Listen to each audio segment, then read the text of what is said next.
ನಮಸ್ಕಾರ. ಮುಖ್ಯಾಂಶಗಳು.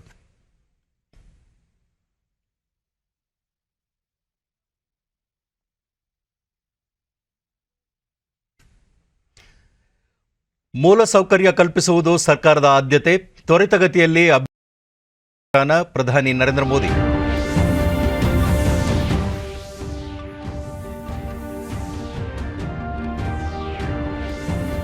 ಖಾಸಗಿ ಕೃಷಿ ಮಾರುಕಟ್ಟೆಗಳಿಗೆ ಉತ್ತೇಜನ, ಜಿಲ್ಲಾ ಕೇಂದ್ರಗಳಿಗೂ ವಿಸ್ತರಿಸುವ ಉದ್ದೇಶ, ಸಚಿವ ಎಸ್ಟಿ ಸೋಮಶೇಖರ್.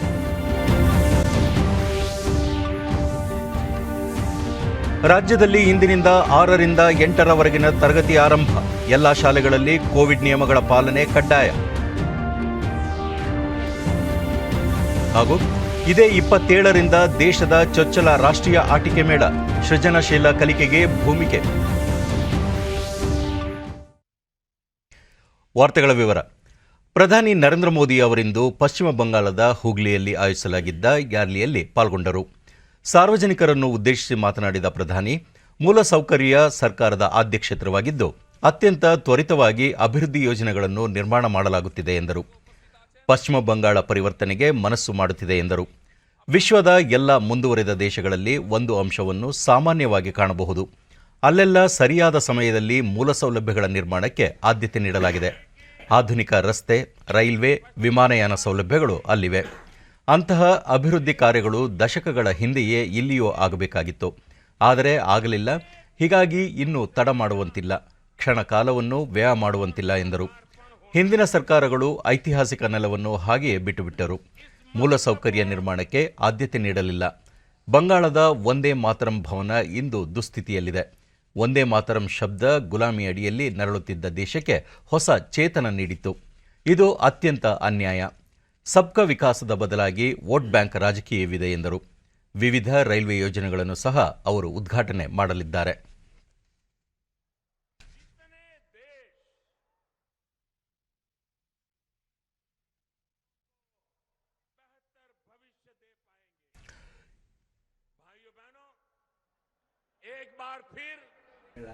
आज अनेक भेंट सौगातें बंगाल को मिल रही हैं उज्जवल भविष्य के लिए. ಇದೀಗ ವೆಸ್ಟ್ ಬೆಂಗಾಲ್ನಲ್ಲಿ ನಡೆಯುತ್ತಿರುವ ನೇರ ಪ್ರಸಾರದ ಮುಂದೆ ನಾವೆಲ್ಲ ಹೋಗ್ತಾ ಇದ್ದೇವೆ. आप सबको मैं बहुत बहुत बधाई देता हूं. मेरे साथ दोनों हाथ ऊपर करके पूरी ताकत से बोलिए,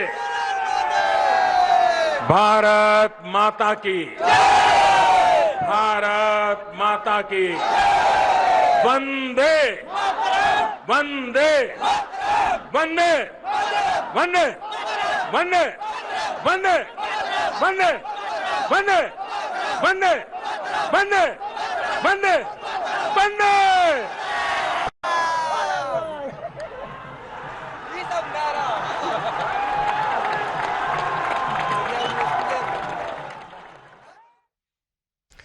ಪ್ರಧಾನಿ ನರೇಂದ್ರ ಮೋದಿ ಅವರಿಂದು ಅಸ್ಸಾಂ ರಾಜ್ಯದ ತೈಲ ಮತ್ತು ಅನಿಲ ಕ್ಷೇತ್ರದ ವಿವಿಧ ಅಭಿವೃದ್ಧಿ ಕಾರ್ಯಗಳಿಗೆ ಚಾಲನೆ ನೀಡಿದರು. ಬೋಂಗೈಗಾಂವ್ ರಿಫೈನರಿ, ಮಧುಬನದ ಟ್ಯಾಂಕ್ ಫಾರ್ಮ್, ಮಾಕುಮ್ನ ಗ್ಯಾಸ್ ಕಂಪ್ರೆಸರ್ ಯೋಜನೆಗಳಿಗೆ ಚಾಲನೆ ನೀಡಿದರು. ಹಾಗೂ ದೆಮಾಜಿ ಇಂಜಿನಿಯರಿಂಗ್ ಕಾಲೇಜನ್ನು ಉದ್ಘಾಟಿಸಿದರು. ಸೌಲ್ಕುಚಿ ಇಂಜಿನಿಯರಿಂಗ್ ಕಾಲೇಜಿಗೆ ಶಂಕುಸ್ಥಾಪನೆ ನೆರವೇರಿಸಿದರು. ಬಳಿಕ ಮಾತನಾಡಿ, ಅಸ್ಸಾಂ ಹಾಗೂ ಈಶಾನ್ಯ ರಾಜ್ಯಗಳ ಮೂಲಭೂತ ಸೌಕರ್ಯಗಳ ಬಗ್ಗೆ ಹಿಂದಿನ ಸರ್ಕಾರಗಳು ಮಲತಾಯಿ ಧೋರಣೆ ತೋರಿದ್ದವು. ಸಂಪರ್ಕ, ಶಿಕ್ಷಣ, ಉದ್ಯೋಗ ಸೇರಿದಂತೆ ಎಲ್ಲ ಕ್ಷೇತ್ರದಲ್ಲೂ ನಿರ್ಲಕ್ಷ್ಯ ತೋರಿದ್ದವು. ಆದರೆ ನಮ್ಮ ಸರ್ಕಾರ ಸಬ್ಕಾ ಸಾಥ್, ಸಬ್ಕಾ ವಿಕಾಸ್, ಸಬ್ಕಾ ವಿಶ್ವಾಸ್ ಮಂತ್ರದೊಂದಿಗೆ ಕೆಲಸ ಮಾಡುತ್ತಿದೆ. ಹಿಂದಿನ ಭೇದಭಾವ ತೊಡೆದು ಹಾಕಲಾಗಿದೆ. ಅಭಿವೃದ್ಧಿ ಕಾರ್ಯಗಳಿಗೆ ಈಗ ವೇಗ ನೀಡಲಾಗಿದೆ. ಆತ್ಮನಿರ್ಭರ ಭಾರತಕ್ಕಾಗಿ ನಿರಂತರವಾಗಿ ನಮ್ಮ ಸಾಮರ್ಥ್ಯಕ್ಕೆ ಒತ್ತು ನೀಡುವುದು ಅಗತ್ಯ. ಆತ್ಮನಿರ್ಭರ ಭಾರತಕ್ಕೆ ವೇಗ ನೀಡಲು ಇಂಜಿನಿಯರಿಂಗ್, ತಂತ್ರಜ್ಞಾನಕ್ಕೆ ಆದ್ಯತೆ ನೀಡಲಾಗುತ್ತಿದೆ. ನೂತನ ರಾಷ್ಟ್ರೀಯ ಶಿಕ್ಷಣ ನೀತಿಯ ಲಾಭ ದೇಶದ ಶ್ರಮಿಕರು, ಬಡವರಿಗೆ ಸಿಗಲಿದೆ. ಸ್ಥಳೀಯ ಭಾಷೆಯಲ್ಲೇ ಓದುವುದು, ಸ್ಥಳೀಯ ಕೌಶಲ್ಯಾಭಿವೃದ್ಧಿಯಿಂದ ದೇಶದ ಸಾಮಾನ್ಯ ಜನರಿಗೆ ಅನುಕೂಲವಾಗುತ್ತದೆ. ಇನ್ನು ಕೆಲವೇ ದಿನಗಳಲ್ಲಿ ಅಸ್ಸಾಂ ರಾಜ್ಯದ ಚುನಾವಣೆ ಪ್ರಕಟವಾಗಲಿದೆ. ಕೇಂದ್ರ ಹಾಗೂ ರಾಜ್ಯಗಳಲ್ಲಿ ಒಂದೇ ಸರ್ಕಾರವಿದ್ದರೆ ವಿಕಾಸಕ್ಕೆ ವೇಗ ದೊರೆಯುತ್ತದೆ ಎಂದರು. ಕಾರ್ಯಕ್ರಮದಲ್ಲಿ ಕೇಂದ್ರ ಸಚಿವ ಧರ್ಮೇಂದ್ರ ಪ್ರಧಾನ್, ಅಸ್ಸಾಂ ರಾಜ್ಯಪಾಲ ಪ್ರೊಫೆಸರ್ ಜಗದೀಶ್ ಮುಖಿ, ಮುಖ್ಯಮಂತ್ರಿ ಸರ್ಬಾನಂದ್ ಸೋನೋವಾಲ್ ಪಾಲ್ಗೊಂಡಿದ್ದರು. कैसे दिवाली मनाई, कैसे हजारों दीप जलाए, दियों का वो प्रकाश शांति और स्थायित्व के बीच असम में होते विकास की तस्वीर भी है। केंद्र और असम सरकार मिलकर राज्य के संतुलित विकास में जुटी है और इस विकास का एक बड़ा आधार है असम का इंफ्रास्ट्रक्चर। साथियों, नॉर्थ बैंक में भरपूर सामर्थ्य होने के बावजूद पहले की सरकारों ने इस क्षेत्र के साथ सौतेला व्यवहार किया। यहां की कनेक्टिविटी हो, अस्पताल हो, शिक्षा के संस्थान हो, उद्योग हो, पहले की सरकारों की प्राथमिकता में नजर ही नहीं आ रहे थे। ರಕ್ಷಣಾ ವಲಯದಲ್ಲಿ ಭಾರತ ಆತ್ಮನಿರ್ಭರವಾಗುತ್ತಾ ಸಾಗುತ್ತಿದ್ದು, ಉತ್ಪಾದನೆಯ ಜತೆಗೆ ದೇಶೀಯ ವಿನ್ಯಾಸ ಹಾಗೂ ಅಭಿವೃದ್ಧಿಗೂ ಆದ್ಯತೆ ನೀಡಬೇಕೆಂದು ಪ್ರಧಾನಿ ನರೇಂದ್ರ ಮೋದಿ ಅವರಿಂದು ಖಾಸಗಿ ರಕ್ಷಣಾ ಉತ್ಪಾದಕರಿಗೆ ಕರೆ ನೀಡಿದರು. ರಕ್ಷಣಾ ಸಚಿವಾಲಯ ಏರ್ಪಡಿಸಿದ್ದ ಬಜೆಟ್ ಜಾರಿ ಕುರಿತ ವೆಬಿನಾರ್ ಉದ್ದೇಶಿಸಿ ಮಾತನಾಡಿದ ಅವರು, ಇಂದು ರಕ್ಷಣಾ ಕ್ಷೇತ್ರದೊಂದಿಗೆ ಸೇರಿಕೊಂಡಿರುವ ಎಲ್ಲಾ ವಸ್ತುಗಳನ್ನು ಹೊರಗಿನಿಂದ ಆಮದು ಮಾಡಿಕೊಳ್ಳುವ ಅಗತ್ಯವಿಲ್ಲ. ಸ್ವಾತಂತ್ರ್ಯ ಪೂರ್ವದಲ್ಲಿ ನೂರಾರು ಶಸ್ತ್ರಾಸ್ತ್ರ ತಯಾರಿಕಾ ಕೈಗಾರಿಕೆಗಳಿದ್ದವು. 2 ವಿಶ್ವವಿದ್ಯಾಲಯಗಳಲ್ಲಿ ಶಸ್ತ್ರಾಸ್ತ್ರ ತಯಾರಿಕಾ ಕೌಶಲವನ್ನು ನೀಡಲಾಗುತ್ತಿತ್ತು ಎಂದು ತಿಳಿಸಿದರು. ಸ್ವಾತಂತ್ರ್ಯದ ಬಳಿಕ ಅನೇಕ ಕಾರಣಗಳಿಂದ ರಕ್ಷಣಾ ಆಮದಿಗೆ ಆದ್ಯತೆ ನೀಡಲಾಯಿತು. ದೇಶೀಯ ಉತ್ಪಾದನೆಗೆ ಅಗತ್ಯ ಬೆಂಬಲ ಸಿಗಲಿಲ್ಲ. ಪರಿಣಾಮವಾಗಿ ಭಾರತ ಇಂದು ವಿಶ್ವದಲ್ಲೇ 2ನೇ ಅತಿ ದೊಡ್ಡ ರಕ್ಷಣಾ ಆಮದುದಾರ ರಾಷ್ಟ್ರವಾಗಿದೆ. ದೇಶದಲ್ಲಿ ಕೊರೋನಾ ಸೋಂಕು ಶುರುವಾದಾಗ ನಾವು 1 ವೆಂಟಿಲೇಟರ್ ಉತ್ಪಾದನೆ ಮಾಡುತ್ತಿರಲಿಲ್ಲ. ಆದರೆ ಈಗ ಸಾವಿರಾರು ವೆಂಟಿಲೇಟರ್ಗಳನ್ನು ಉತ್ಪಾದಿಸುತ್ತಿದ್ದೇವೆ. ತೇಜಸ್ ಯುದ್ಧ ವಿಮಾನ ಹಿಂದೊಮ್ಮೆ ಫೈಲ್ನಲ್ಲೇ ಉಳಿದು ಹೋಗಿತ್ತು. ನಮ್ಮ ಸರ್ಕಾರ ಬೆಂಬಲ ನೀಡಿರುವ ಪರಿಣಾಮವಾಗಿ ತೇಜಸ್ ಇಂದು ಆಗಸದಲ್ಲಿ ಹಾರಾಟ ನಡೆಸುತ್ತಿದೆ. ಹಿಂದೆ ನಮ್ಮ ಯೋಧರಿಗೆ ಬುಲೆಟ್ ಪ್ರೂಫ್ ಜಾಕೆಟ್ ಬೇಕೆಂದಾದರೆ ಕಾಯಬೇಕಾಗಿತ್ತು. ಇಂದು ನಾವೇ ಉತ್ಪಾದನೆ ಮಾಡಿಕೊಳ್ಳುತ್ತಿದ್ದೇವೆ. ವಿದೇಶದ ಅವಲಂಬನೆಯನ್ನು ಪೂರ್ಣವಾಗಿ ಕೈಬಿಟ್ಟಿದ್ದೇವೆ. ರಕ್ಷಣಾ ಪಡೆಗಳ ಮುಖ್ಯಸ್ಥರ ನೇಮಕದಿಂದ ರಕ್ಷಣಾ ಉತ್ಪನ್ನಗಳ ಖರೀದಿ, ಪರೀಕ್ಷೆ ಮುಂತಾದ ಹಲವಾರು ಕ್ಷೇತ್ರಗಳಲ್ಲಿ ಏಕರೂಪತೆ ಸಾಧ್ಯವಾಗಿದೆ. 3 ಪಡೆಗಳ ನಡುವೆ ಸಮನ್ವಯತೆ ತರಲು ಸಾಧ್ಯವಾಗಿದೆ. ರಕ್ಷಣಾ ವಲಯ ಇತರ ಕ್ಷೇತ್ರದಂತಲ್ಲ.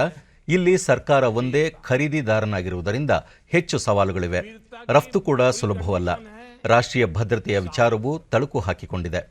ಆದರೆ ಖಾಸಗಿ ಕ್ಷೇತ್ರದ ಹೂಡಿಕೆ ಅತ್ಯಗತ್ಯವಾಗಿದೆ ಎಂದು ಪ್ರತಿಪಾದಿಸಿದರು. ನಮ್ಮ ಸರ್ಕಾರ ಪಾರದರ್ಶಕತೆ ಮುನ್ನೋಟದೊಂದಿಗೆ ಕಾರ್ಯನಿರ್ವಹಿಸುತ್ತಿದ್ದು, ಲೈಸೆನ್ಸ್ ಸರಳಗೊಳಿಸುವುದು, ನಿಯಂತ್ರಣಗಳಿಂದ ಮುಕ್ತಗೊಳಿಸುವ ಹಲವಾರು ಉತ್ತೇಜಕ ಕ್ರಮಗಳನ್ನು ಅನುಸರಿಸಲಾಗುತ್ತಿದೆ. ಒಂದಾದ ಮೇಲೆ ಒಂದರಂತೆ ದೃಢವಾದ ಹೆಜ್ಜೆಗಳನ್ನು ನೀಡಲಾಗುತ್ತಿದೆ. ಈ ಪ್ರಯತ್ನಗಳಿಂದ ಆರ್ಥಿಕತೆಗೂ ಉತ್ತೇಜನ ದೊರೆಯುತ್ತಿದೆ. ಸಕಾರಾತ್ಮಕ ವಾತಾವರಣ ನಿರ್ಮಾಣವಾಗಿದೆ. ದೇಶೀಯ ಉತ್ಪಾದಕರ ಸಾಮರ್ಥ್ಯ ಹೆಚ್ಚಲು ಭಾರತದಲ್ಲೇ ನಿರ್ಮಾಣ ಮಾಡಲು ಆದ್ಯತೆ ನೀಡಲಾಗಿದೆ. ವಿದೇಶಿ ಅವಲಂಬನೆ ಕಡಿಮೆ ಮಾಡುವುದು ಸರ್ಕಾರದ ಗುರಿಯಾಗಿದೆ ಎಂದರು. ಈ ನಿಟ್ಟಿನಲ್ಲಿ ಡಿಆರ್ಡಿಒ ತನ್ನೊಂದಿಗೆ ಖಾಸಗಿ ಕ್ಷೇತ್ರವನ್ನು ಕೊಂಡೊಯ್ಯಬೇಕು. ಇಂದು 40 ದೇಶಗಳು ರಕ್ಷಣಾ ಉತ್ಪನ್ನಗಳನ್ನು ರಫ್ತು ಮಾಡುತ್ತಿವೆ. ಭಾರತವು ಆಮದುದಾರ ದೇಶವೆಂಬ ಹಣೆಪಟ್ಟಿ ಬದಲಿಸಿ ರಫ್ತುದಾರ ರಾಷ್ಟ್ರವಾಗಬೇಕಿದೆ ಎಂದರು. भारत से बड़े पैमाने पर हथियार बनाकर भेजे गए थे, लेकिन आजादी के बाद अनेक वजहों से इस व्यवस्था को उतना मजबूत नहीं किया गया जितना किया जाना चाहिए था. ರಕ್ಷಣಾ ಸಚಿವ ರಾಜನಾಥ್ ಸಿಂಗ್ ಅವರಿಂದು 2021-22ನೇ ಸಾಲಿನ ಬಜೆಟ್ ಅನುದಾನದ ಮೇಲೆ ನಡೆದ ವೆಬಿನಾರ್ನಲ್ಲಿ ಪಾಲ್ಗೊಂಡರು. ಬಳಿಕ ಮಾತನಾಡಿ, ಸರ್ಕಾರ ರೂಪಿಸಿರುವ ನೆಗೆಟಿವ್ ಆಮದು ಪಟ್ಟಿಯಲ್ಲಿನ ಎಲ್ಲ ರಕ್ಷಣಾ ಸಲಕರಣೆಗಳನ್ನು 2020-24ರ ಅವಧಿಯಲ್ಲಿ ದೇಶದಲ್ಲೇ ಉತ್ಪಾದನೆ ಮಾಡಲು ಸಾಧ್ಯವಾಗುವಂತೆ ಕಾಲಮಿತಿಯಲ್ಲಿ ಕೆಲಸ ಮಾಡಲಾಗುತ್ತಿದೆ ಎಂದರು. ರಕ್ಷಣಾ ಕ್ಷೇತ್ರಕ್ಕೆ ಖಾಸಗಿ ವಲಯವನ್ನು ಮುಕ್ತಗೊಳಿಸಿರುವುದರಿಂದ ಅನುಕೂಲವಾಗಿದೆ. ಬಜೆಟ್ನಲ್ಲಿ ದೇಶೀಯ ಹಾಗೂ ವಿದೇಶಿ ರಕ್ಷಣಾ ಖರೀದಿಗೆ ಪ್ರತ್ಯೇಕ ವಿಭಾಗ ಸೃಷ್ಟಿಸಿರುವ ಹಿನ್ನೆಲೆಯಲ್ಲಿ ದೇಶದ ರಕ್ಷಣಾ ಉತ್ಪಾದಕರ ಬಲವರ್ಧನೆ ಸಾಧ್ಯವಾಗಲಿದೆ.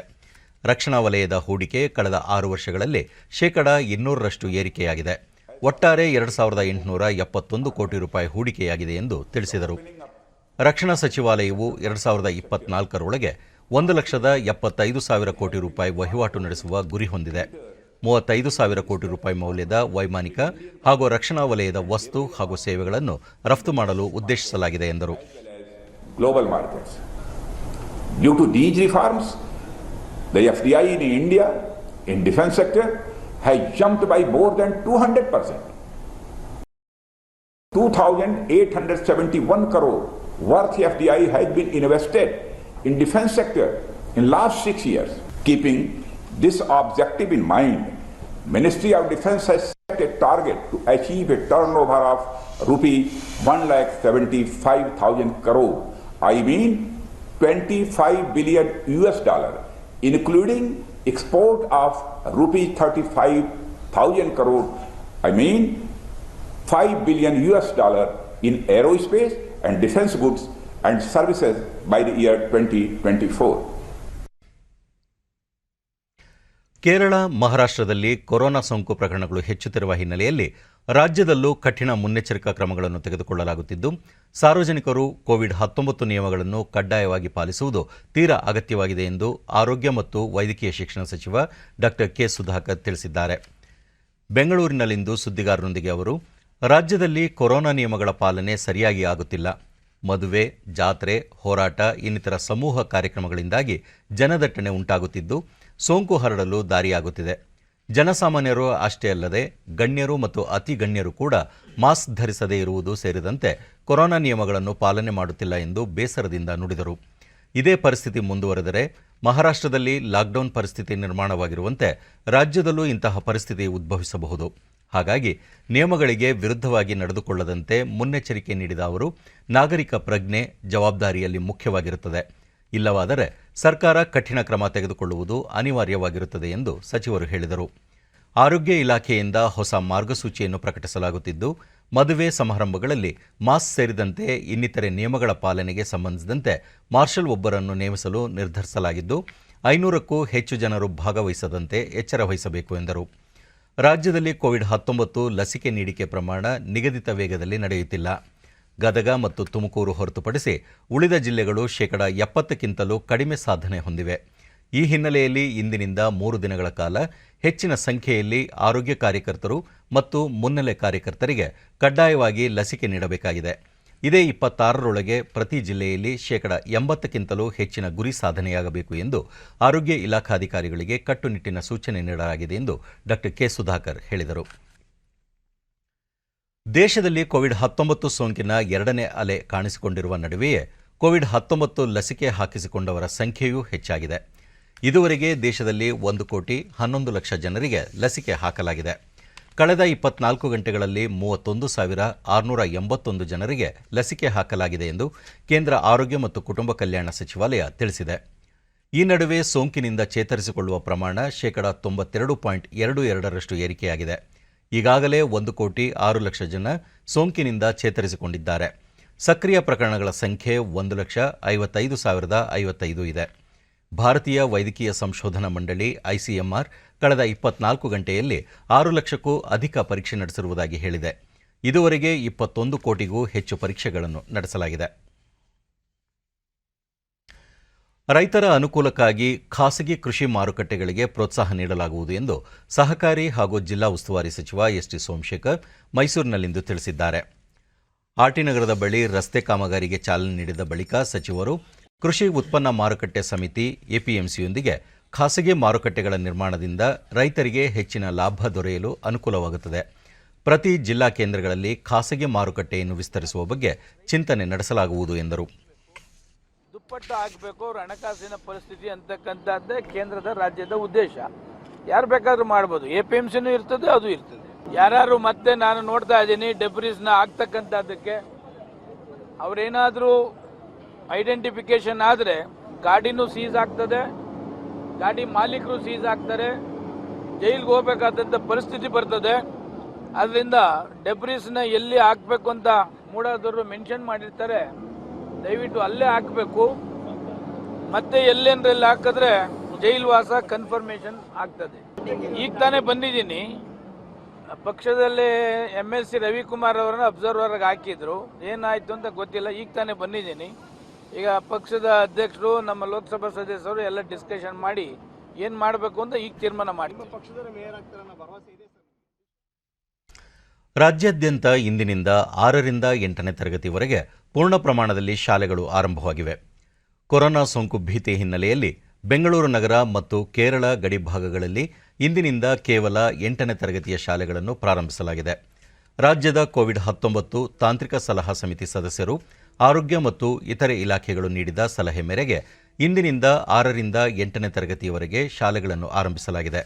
ಎಲ್ಲ ಶಾಲೆಗಳಲ್ಲಿ ಕೋವಿಡ್-19 ನಿಯಮಗಳ ಕಡ್ಡಾಯ ಪಾಲನೆಯೊಂದಿಗೆ ತರಗತಿಗಳನ್ನು ಆರಂಭಿಸಲಾಗಿದೆ. ವಿದ್ಯಾರ್ಥಿಗಳ ಹಾಜರಾತಿ ಕಡ್ಡಾಯವಿಲ್ಲ. ಶಾಲೆಗೆ ಹಾಜರಾಗುವವರು ಪೋಷಕರಿಂದ ಒಪ್ಪಿಗೆ ಪತ್ರವನ್ನು ಕಡ್ಡಾಯವಾಗಿ ತರಬೇಕು. ಕೋವಿಡ್ ಸೋಂಕು ಪ್ರಕರಣಗಳು ಮತ್ತೆ ಕಾಣಿಸಿಕೊಂಡಿರುವ ಹಿನ್ನೆಲೆ ಬೆಂಗಳೂರು ನಗರ ಮತ್ತು ಕೇರಳ ಗಡಿ ಭಾಗದ ಶಾಲೆಗಳಲ್ಲಿ ಕೇವಲ 8ನೇ ತರಗತಿ ಶಾಲೆಗಳನ್ನು ಇಂದು ತೆರೆಯಲಾಗಿದೆ. ಕೇರಳ ಭಾಗದಿಂದ ಗಡಿ ಶಾಲೆಗಳಿಗೆ ಬರುವ ವಿದ್ಯಾರ್ಥಿಗಳು ಮತ್ತು ಶಿಕ್ಷಕರು ಕೋವಿಡ್ ಪರೀಕ್ಷೆಗೆ ಒಳಗಾಗಿ ನೆಗೆಟಿವ್ ಫಲಿತಾಂಶವಿದ್ದರೆ ಮಾತ್ರ ತರಗತಿಗೆ ಹಾಜರಾಗಲು ಅನುಮತಿ ನೀಡಲಾಗಿದೆ.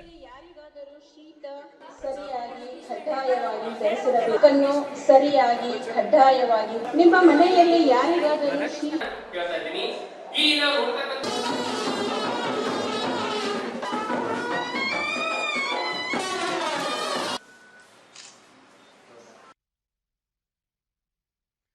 ವಿಜಯಪುರ ಜಿಲ್ಲೆಯ ಇಟ್ಟಂಗಿಹಾಳದಲ್ಲಿ ಫುಡ್ ಪಾರ್ಕ್ ಸ್ಥಾಪಿಸುವುದರ ಕುರಿತು ರೈತರು ಸಲ್ಲಿಸಿದ ಪ್ರಸ್ತಾವನೆಯ ಹಿನ್ನೆಲೆ ಕೃಷಿ ಸಚಿವ ಬಿಸಿ ಪಾಟೀಲ್ ಇಂದು ಜಿಲ್ಲೆಗೆ ಭೇಟಿ ನೀಡಿ ಸ್ಥಳ ಪರಿಶೀಲನೆ ನಡೆಸಿದರು. ಈ ಸಂದರ್ಭದಲ್ಲಿ ಮಾಜಿ ಸಚಿವ ಎಂಬಿ ಪಾಟೀಲ್ ಫುಡ್ ಪಾರ್ಕ್ಗಾಗಿ ಗುರುತಿಸಿರುವ ಸ್ಥಳದ ಕುರಿತು ಸಚಿವರಿಗೆ ಮಾಹಿತಿ ನೀಡಿದರು. ಇವ್ರು ಕಟ್ಟುವಾಗ ಯಾವ್ದು ಜಾಸ್ತಿ ಬರ್ತದೆ, ಕೆಲವು ಟೈಮ್ ಕಟ್ಟಿರ್ತಾರೆ, ಬಟ್ ಅಲ್ಲಿ ಬೆಳೆ ಏನು ಸಿಗ್ತದೆ ಕ್ರಾಪ್ ಸರ್ವೆಲ್ಲಿ ಅದು ಮಾಡುವಾಗೆಲ್ಲ ಕ್ಲಿಯರ್ ಮಾಡ್ತಾರೆ.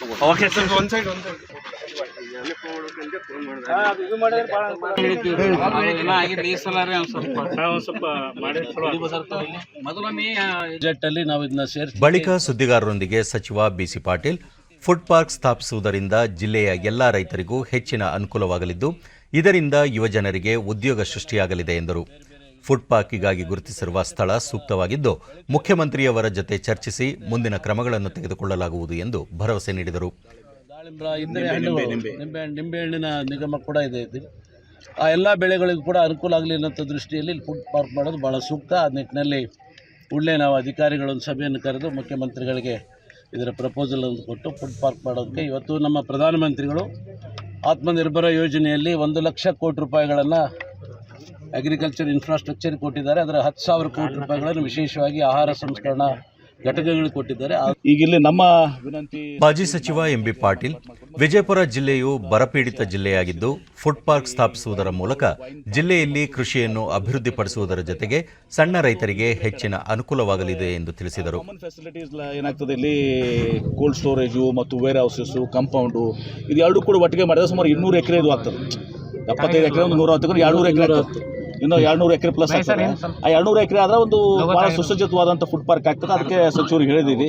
ಅವರು ಅಲ್ಲಿ ವೈನ್ ಇವ್ರಿಗೆ ಯಾರು ಸಂಬಂಧಿಸಿಕೊಂಡು ಕರೆದು ಮೀಟಿಂಗ್ ಮಾಡಿ ಎರಡನ್ನೂ ಕೂಡ ಕ್ಲಬ್ ಮಾಡಿ ಸರ್ಕಾರದಲ್ಲಿ ಅದು ಮಾಡಿದರೆ ಅನುಕೂಲ ಆಗ್ತದೆ. ಮತ್ತು ಕಾಮನ್ ಫೆಸಿಲಿಟೀಸ್ ಸರ್ಕಾರದಿಂದ ಮಾಡಿದಾಗ ಇಲ್ಲಿ ವಿಶೇಷವಾಗಿ ಯುವಕರು ಮತ್ತು ಸಣ್ಣ ರೈತರು ಏನೇನಿದ್ದಾರೆ ಇವತ್ತು ಸಾವಿರಾರು ಮಂದಿಗೆ ಇವತ್ತಿನ ದಿವಸ ನಾವು ಆತ್ಮನಿರ್ಭರದಲ್ಲಿ ಇವತ್ತಿನ ದಿವಸ ಏನು 10 ಲಕ್ಷ ಸಬ್ಸಿಡಿ ಕೊಡ್ತಾ ಇದ್ದಾರೆ ನೋಡಿ ಸರ್, ಮತ್ತು 30 ಲಕ್ಷ ಸಾಲ ಕೊಡ್ತಾ ಇದ್ದಾರೆ. ಇವೆಲ್ಲನೂ ಅನುಕೂಲ ಆಗ್ತದೆ. ಇವತ್ತು ಸಾವಿರಾರು ಮಂದಿ ನಿರುದ್ಯೋಗ ಇವತ್ತಿನ ದಿವಸ ಯುವಕರು ಏನಿದ್ದಾರೆ ಅವರಿಗೆ ಒಂದು ಉದ್ಯೋಗ ಸೃಷ್ಟಿ ಮಾಡುವಂಥ ಕೆಲಸ ಆಗ್ತದೆ. ಲಿಂಗಾಯತ ಪಂಚಮಸಾಲಿ ಸಮುದಾಯಕ್ಕೆ ಹಿಂದುಳಿದ ವರ್ಗ 2A ಮೀಸಲಾತಿ ಸೌಲಭ್ಯವನ್ನು ಕಲ್ಪಿಸಬೇಕೆಂದು ಒತ್ತಾಯಿಸಿ ಬೆಂಗಳೂರಿನಲ್ಲಿ ನಿನ್ನೆ ನಡೆದ ಸಮುದಾಯದ ಸಮಾವೇಶವನ್ನು ಕೆಲವರು ಸ್ವಾರ್ಥ ಸಾಧನೆಗಾಗಿ ದಿಕ್ಕು ತಪ್ಪಿಸುವ ಕೆಲಸ ಮಾಡಿರುವುದು ಖಂಡನೀಯ ಎಂದು ಸಚಿವರಾದ ಸಿಸಿ ಪಾಟೀಲ್ ಮತ್ತು ಮುರುಗೇಶ್ ನಿರಾಣಿ ಹೇಳಿದ್ದಾರೆ.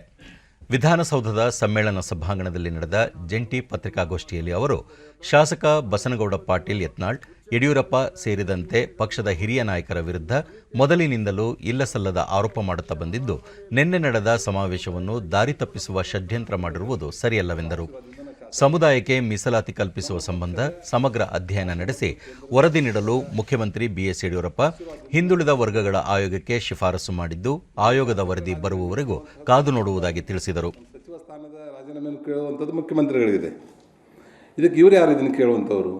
ನಾನು ಹೇಳ್ತೇನೆ, ಇವತ್ತು ಯಡಿಯೂರಪ್ಪನವ್ರ ಬಗ್ಗೆ ಹಗುರವಾಗಿ ಮಾತಾಡುವಂಥ ನೀವು 6 ದಶಕಗಳ ಕಾಲ ಸತತವಾಗಿ ಯಡಿಯೂರಪ್ಪನವರು ರಾಜ್ಯವನ್ನು ಸುತ್ತಿ ಕೇವಲ 0 ಅಕೌಂಟ್ದಿಂದ ಪ್ರಾರಂಭವಾಗಿರುವಂಥ ಈ ಭಾರತೀಯ ಜನತಾ ಪಾರ್ಟಿಯನ್ನು ಇವತ್ತು 120 ಸ್ಥಾನಕ್ಕೆ ತಂದು ಕೊಟ್ಟಿರುವಂಥವರು ಮತ್ತು ದಕ್ಷಿಣ ಭಾರತದಲ್ಲಿ ಪ್ರಥಮವಾಗಿ ಈ ಭಾರತೀಯ ಜನತಾ ಪಾರ್ಟಿಯ ಸರ್ಕಾರವನ್ನು ತಂದಿರುವಂಥವರು ಮೊದಲಿಗರು. ಅವರ ಪಾತ್ರ ಭಾಳ ದೊಡ್ಡದಿದೆ. ಅಂಥವರ ಆಶೀರ್ವಾದದಲ್ಲಿ ನೀನು ಸಚಿವನಾಗಿರುವಂಥದ್ದನ್ನು ಮರಿಬಾರ್ದು. ಅದು ಅಲ್ಲದೆ ಇವತ್ತೇನಾದರೂ ನೀನು ಬಿಜಾಪುರದಿಂದ ಶಾಸಕನಾಗಿದ್ದರೆ ಅದಕ್ಕೆ ಮೂಲ ಆಶೀರ್ವಾದ ಸನ್ಮಾನ್ಯ ಮುಖ್ಯಮಂತ್ರಿಗಳಂಥ ಯಡಿಯೂರಪ್ಪನವರು ಮತ್ತು ನಮ್ಮ ಸಂಘ ಪರಿವಾರದ ಹಿರಿಯರು, ನಮ್ಮ ಪಕ್ಷದ ಕಾರ್ಯಕರ್ತರ ಆಶೀರ್ವಾದದಿಂದ ನೀನು MLA ಆಗಿ ವಿಜಯಪುರದ ಶಾಸಕರಾಗಿರುವಂಥ ಸನ್ಮಾನ್ಯ ಬಸವನಗೌಡ ಪಾಟೀಲ್ ಯತ್ನಾಳ್ ಅವರು ಕಳೆದ 20-25 ವರ್ಷಗಳಿಂದ ಒಂದಿಲ್ಲ ಒಬ್ಬರ ಮೇಲೆ, ಹಿರಿಯರ ಮೇಲೆ ಒಂದು ವಾಗ್ದಾಳಿಯನ್ನು ಮಾಡ್ತಾ ಬಂದಿರುವಂಥದ್ದನ್ನು ನಾವು ನೋಡ್ತಾ ಇದ್ದೀವಿ. ಹಿಂದೆ ಹುಬ್ಬಳ್ಳಿಯಲ್ಲಿ ಜಗದೀಶ್ ಶೆಟ್ಟರ್ ಸರು ಮತ್ತು ಪ್ರಹ್ಲಾದ್ ಜೋಶಿ ಅವ್ರ ಮೇಲೆ 2 ವರ್ಷಗಳ ಕಾಲ ಸತತವಾಗಿ, ನಂತರ ಯಡಿಯೂರಪ್ಪನವರು ಶೋಭಾ ಅವ್ರ ಮೇಲೆ, ಸೋಮಣ್ಣ ಅವ್ರ ಮೇಲೆ, ನಮ್ಮ ಮೇಲೆ, ಈ ರೀತಿ ನಾವು ಎಲ್ಲ ಪಟ್ಟಿಯನ್ನು ಮಾಡ್ಕೋತ ಹೋದರೆ ಈ ಬೇರೆ ಪಕ್ಷದಲ್ಲಿರುವಂಥವ್ರಿಗಿಂತಲೂ ಹೆಚ್ಚಾಗಿ ನಮ್ಮ ಭಾರತೀಯ ಜನತಾ ಪಾರ್ಟಿಯ ಪಕ್ಷದ ಶಾಸಕರ ಸಚಿವರ ಮೇಲೇ ಆಪಾದನೆಯನ್ನು ಮತ್ತು ವಾಗ್ದಾಳಿಯನ್ನು ಮಾಡಿರುವಂಥ ಕೃಷಿ ಕ್ಷೇತ್ರದಲ್ಲಿ ವಿಭಿನ್ನ ಪ್ರಯತ್ನ ಮಾಡಿ ಲಾಭ ಪಡೆಯದೆ ನಷ್ಟ ಅನುಭವಿಸುತ್ತಿರುವ ಅನೇಕ ರೈತರ ಮಧ್ಯೆ ಬೆಳಗಾವಿ ಜಿಲ್ಲೆಯ ಹುಕ್ಕೇರಿ ತಾಲೂಕಿನ ನೀಡೇಶೋಸಿ ಗ್ರಾಮದ ರಮೇಶ್ ಖಾನಾಪುರ ಎಂಬ ರೈತ ತಮ್ಮ 1 ಎಕರೆ ಜಮೀನಿನಲ್ಲಿ ಸ್ಟ್ರಾಬೆರಿ ಬೆಳೆಯುವ ಮೂಲಕ ಯಶಸ್ವಿಯಾಗಿದ್ದು ಜಿಲ್ಲೆಯ ರೈತರಿಗೆ ಮಾದರಿಯಾಗಿದ್ದಾರೆ.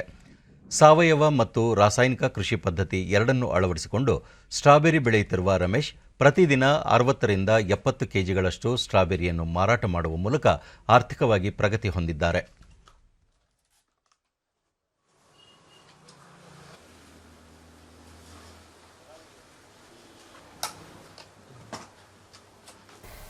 ಒಂದು ತರುವಿಗೆ ಇಲ್ಲ ಅಂದ್ರೆ 11 ಡಿಡಿ ನ್ಯೂಸ್ನೊಂದಿಗೆ ರೈತ ರಮೇಶ್ ಖಾನಾಪುರ ನಿರಂತರ ಪ್ರಯತ್ನದ ಜೊತೆ ಹೊಸ ರೀತಿಯ ಆಧುನಿಕ ಕೃಷಿ ವಿಧಾನಗಳನ್ನು ಅಳವಡಿಸಿಕೊಳ್ಳುವುದರಿಂದ ಕೃಷಿಯಲ್ಲಿ ಸಾಧನೆ ಮಾಡಬಹುದು ಎಂದು ತಿಳಿಸಿದರು. ಡಿಡಿ ಚಂದನದಲ್ಲಿ ಪ್ರಸಾರವಾಗುವ ಕೃಷಿ ದರ್ಶನ ಕಾರ್ಯಕ್ರಮದ ಪ್ರೇರಣೆ ಪಡೆದು ಸ್ಟ್ರಾಬೆರಿಯಂತಹ ವಾಣಿಜ್ಯ ಬೆಳೆಯನ್ನು ಬೆಳೆಯಲು ಧೈರ್ಯ ಮಾಡಿರುವುದಾಗಿ ಅಭಿಪ್ರಾಯಪಟ್ಟರು. ಇಲ್ರಿ ಸರ್, 75% ಆರ್ಗ್ಯಾನಿಕ್ ಇದೆ ರೀ, 30% ಕೆಮಿಕಲ್ ಯೂಸ್ ಮಾಡಿದ್ದೀನಿ ರೀ. ಆಮೇಲೆ ಇದು ಇವರು ಮಾಡಿದ್ದ ನಮಗೆ ಭಾಳ. ಮತ್ತೋರ್ವ ರೈತ ವಾಣಿಜ್ಯ ಬೆಳೆಯಾದ ಸ್ಟ್ರಾಬೆರಿಯನ್ನು ಬೆಳೆದು ಆರ್ಥಿಕವಾಗಿ ಪ್ರಗತಿ ಸಾಧಿಸಿರುವ ರಮೇಶ್ ತಮ್ಮೆಲ್ಲರಿಗೂ ಮಾದರಿಯಾಗಿದ್ದಾರೆ. ಸ್ಟ್ರಾಬೆರಿ ಬೆಳೆಯಲು ಇಚ್ಛಿಸುವ ಎಲ್ಲ ರೈತರಿಗೂ ಉಚಿತ ಮಾಹಿತಿ ನೀಡುವುದರ ಮೂಲಕ ಜನಮೆಚ್ಚುಗೆ ಪಡೆದಿದ್ದಾರೆ ಎಂದು ತಿಳಿಸಿದರು. ನಾವು ಮುಂದೆ ಇದನ್ನು ಮಾಡ್ಬೇಕಂತ ಹೇಳಿ ಇಲ್ಲಿ ಬಂದು ನೋಡಕ್ಕೆ ಹೋಗಿ ಬಂದಿವರು. ಅವರು ಮಾಲಕ ನಮಗೆಲ್ಲ ತಿಳಿಸಿಕೊಟ್ರು. ನಮ್ಗೆ ಭಾಳ ಸಂತೋಷ ಅನಿಸ್ತದೆ.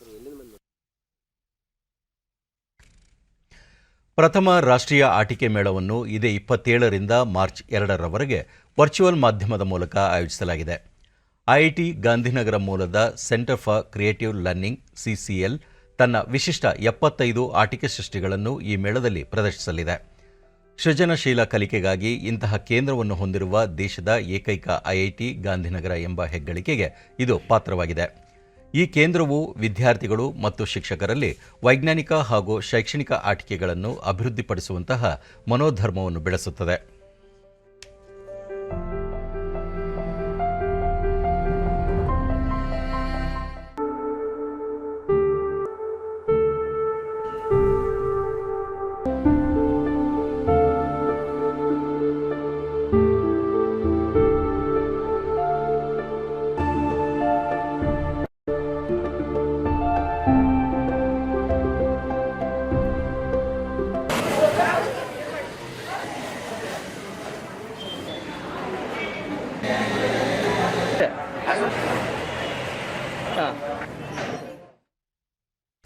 ಕೊಪ್ಪಳ ಜಿಲ್ಲೆಯ ಕಿನ್ನಾಳ ಗ್ರಾಮದಲ್ಲಿ ಚಿತ್ರಗಾರ ಕುಟುಂಬದವರು ಪಾರಂಪರಿಕ ಕಿನ್ನಾಳ ಗೊಂಬೆಗಳ ತಯಾರಿಕೆ ಮೂಲಕ ಗಮನ ಸೆಳೆದಿದ್ದಾರೆ. ಇದರಿಂದ ಇಲ್ಲಿನ 15 ಕುಟುಂಬದವರು ಅಂತಾರಾಷ್ಟ್ರೀಯ ಮಟ್ಟದ ಗೊಂಬೆ ಪ್ರದರ್ಶನ ಮತ್ತು ಮಾರಾಟ ಮೇಳಕ್ಕೆ ಆಯ್ಕೆಯಾಗಿದ್ದಾರೆ. ಈ ಮೇಳ ದೆಹಲಿಯಲ್ಲಿ ನಡೆಯಲಿದ್ದು ಜಾಗತಿಕ ಮಾನ್ಯತೆ ಹೊಂದಿರುವ ಕಿನ್ನಾಳ ಗೊಂಬೆಗಳ ತಯಾರಿಕೆಯನ್ನು ಜೀವನ ಆಧಾರವಾಗಿ ತಯಾರಿಸುವ ಕುಟುಂಬದ ಅಪರೂಪದ ಕುಸರಿ ಕಲೆಯ ವಸ್ತುಗಳ ಮಾರಾಟಕ್ಕೆ ಕೇಂದ್ರ ಸರ್ಕಾರ ಒಂದು ಉತ್ತಮ ವೇದಿಕೆ ಕಲ್ಪಿಸಿದೆ.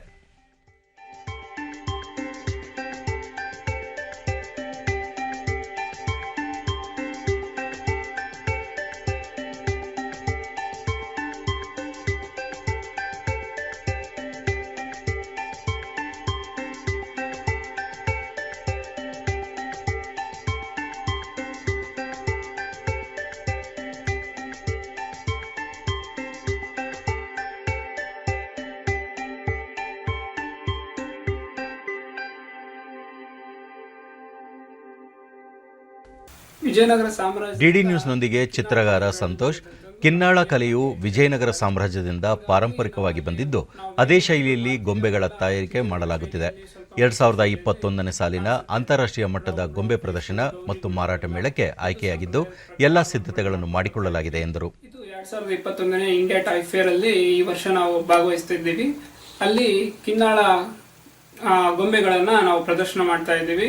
ಅದು ಇವಾಗ ವರ್ಚುವಲ್ ಫೇರ್ ಆಗಿ ಎಲ್ಲರಿಗೂ ಆನ್ಲೈನ್ ಮಾರಾಟಕ್ಕೆ ಈ ಕಿನ್ನಾಳ ಕಲಾವಿದರಿಗೆ 15 ಜನ ಕುಟುಂಬಕ್ಕೆ ಇವಾಗ ಗೌರ್ಮೆಂಟು ನಮಗೆ ಹೆಲ್ಪ್ ಮಾಡಿದೆ. ನಾವು ಸುಮಾರು ಒಂದು 100-150 ವಿಧದ ಗೊಂಬೆಗಳನ್ನು ತಯಾರು ಮಾಡಿದ್ದೀವಿ. ಅವೆಲ್ಲವನ್ನು ಫೋಟೋಗ್ರಫಿಗಳಾಗಿ ಅವರಿಗೆ ನೀಡಿದ್ದೀವಿ. ಅದರಿಂದ ನಮಗೆ ಮುಂದೆ ಆದಾಯ ಹೆಚ್ಚಾಗಬಹುದೆಂದು ಭಾವಿಸಿ ನಾವು ಎಲ್ಲರೂ ಸಂತೋಷದಿಂದ ಇದ್ದೀವಿ. ಚಿತ್ರಗಾರ್ತಿ ಶೈಲಜಾ ಕುಟುಂಬದವರ ಜೊತೆಗೂಡಿ ಗೊಂಬೆ ತಯಾರಿಸುತ್ತಿದ್ದು ಈ ಕೆಲಸದಿಂದ ಸಂತಸವಾಗಿದೆ ಎಂದು ನುಡಿದರು. ಛತ್ರಿಕೆ ಹೊಲಿತೇನ್ರಿ, ಜಲರ್ ಹಾಕ್ತೇನ್ರಿ, ಆಮೇಲೆ ಅವ್ರ ಕೈಯಾಗ ನಾರು ಅದು ಎಲ್ಲ ಕಲ್ಸ್ಕೊಡ್ತೇನ್ರಿ, ಕಿಟ್ಟ ಕಲ್ಸ್ಕೊಡ್ತೇನೆ. ಅವ್ರ ಗೊಂಬೆ ಮಾಡೋದ್ರಾಗ ಅರ್ಧ ಹೆಲ್ಪ್ ಆಗ್ತೇನ್ರಿ.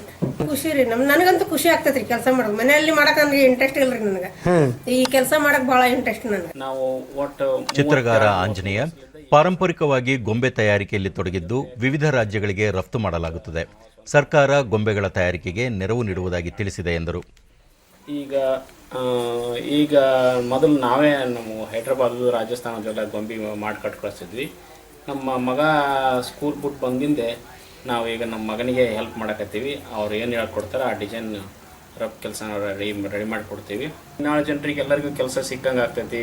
ಕಿನ್ನಾಳ ಜನದ್ದು ಎಲ್ಲರ ತಲೆದು ಗೊಂಬೆ ಎಲ್ಲ ತೊಗೊಂಡೋಗಿ ಅಲ್ಲಿ ವ್ಯಾಪಾರ ಮಾಡ್ತೀವಿ ಅಂತಂದ್ರೆ ಎಲ್ಲ ಜನರಿಗೂ ಒಂದು ಸ್ವಲ್ಪ ಲಾಭ ಆಗ್ತೈತಿ. ಪ್ರಧಾನಿ ನರೇಂದ್ರ ಮೋದಿ ಅವರು ನಾಳೆ ಖರಗ್ಪುರ್ ಭಾರತೀಯ ತಂತ್ರಜ್ಞಾನ ಸಂಸ್ಥೆ ಐಐಟಿಯಲ್ಲಿ ವೈದ್ಯಕೀಯ ವಿಜ್ಞಾನ ಮತ್ತು ಸಂಶೋಧನೆಯ ಡಾಕ್ಟರ್ ಶ್ಯಾಮ್ ಪ್ರಸಾದ್ ಮುಖರ್ಜಿ ಸಂಸ್ಥೆಯನ್ನು ಉದ್ಘಾಟಿಸಲಿದ್ದಾರೆ. ವಿಡಿಯೋ ಕಾನ್ಫರೆನ್ಸ್ ಮೂಲಕ ಈ ಕಾರ್ಯಕ್ರಮ ನಡೆಯಲಿದ್ದು ಇದೇ ಸಂದರ್ಭದಲ್ಲಿ ಪ್ರಧಾನಿಯವರು ಖರಗ್ಪುರ್ ಐಐಟಿಯ 66ನೇ ಘಟಿಕೋತ್ಸವ ಉದ್ದೇಶಿಸಿ ಭಾಷಣ ಮಾಡಲಿದ್ದಾರೆ. ವಿಜ್ಞಾನದಲ್ಲಿ ಹೂಡಿಕೆ ಮತ್ತು ಆವಿಷ್ಕಾರ ಹಾಗೂ ಸಂಶೋಧನೆಗೆ ಸಂಬಂಧಿಸಿದಂತೆ ಪ್ರಧಾನಿ ನರೇಂದ್ರ ಮೋದಿಯವರ ದೂರದೃಷ್ಟಿಯ ಸ್ಫೂರ್ತಿಯಾಗಿ ಡಾಕ್ಟರ್ ಶ್ಯಾಮ್ ಪ್ರಸಾದ್ ಮುಖರ್ಜಿ ಸಂಸ್ಥೆಯನ್ನು ಸ್ಥಾಪಿಸಲಾಗಿದೆ.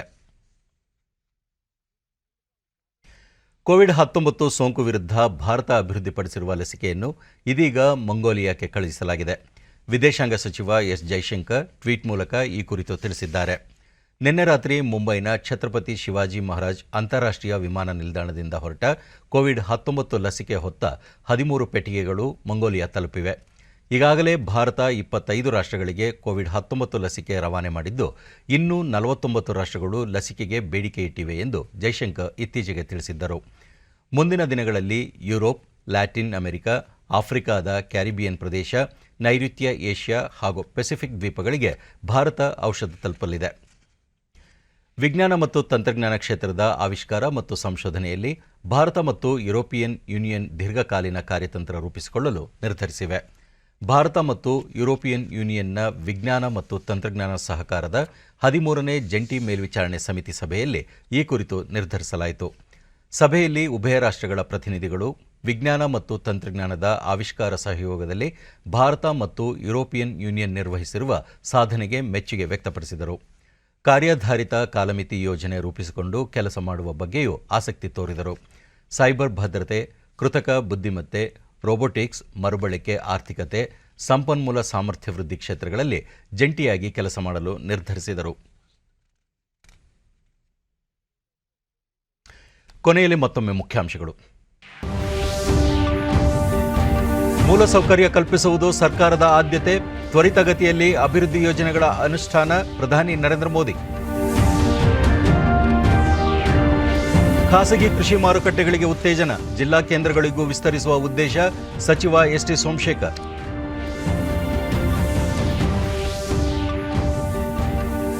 ರಾಜ್ಯದಲ್ಲಿ ಇಂದಿನಿಂದ 6ರಿಂದ 8ರವರೆಗಿನ ತರಗತಿ ಆರಂಭ, ಎಲ್ಲಾ ಶಾಲೆಗಳಲ್ಲಿ ಕೋವಿಡ್ ನಿಯಮಗಳ ಪಾಲನೆ ಕಡ್ಡಾಯ. ಹಾಗೂ ಇದೇ 27ರಿಂದ ದೇಶದ ಚೊಚ್ಚಲ ರಾಷ್ಟ್ರೀಯ ಆಟಿಕೆ ಮೇಳ, ಸೃಜನಶೀಲ ಕಲಿಕೆಗೆ ಭೂಮಿಕೆ.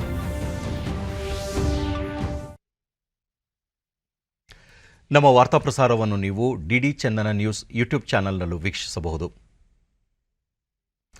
ನಮ್ಮ ಮುಂದಿನ ವಾರ್ತಾ ಪ್ರಸಾರ ಸಂಜೆ 7 ಗಂಟೆಗೆ ಡಿಡಿ ಚಂದನದಲ್ಲಿ. ನಮಸ್ಕಾರ.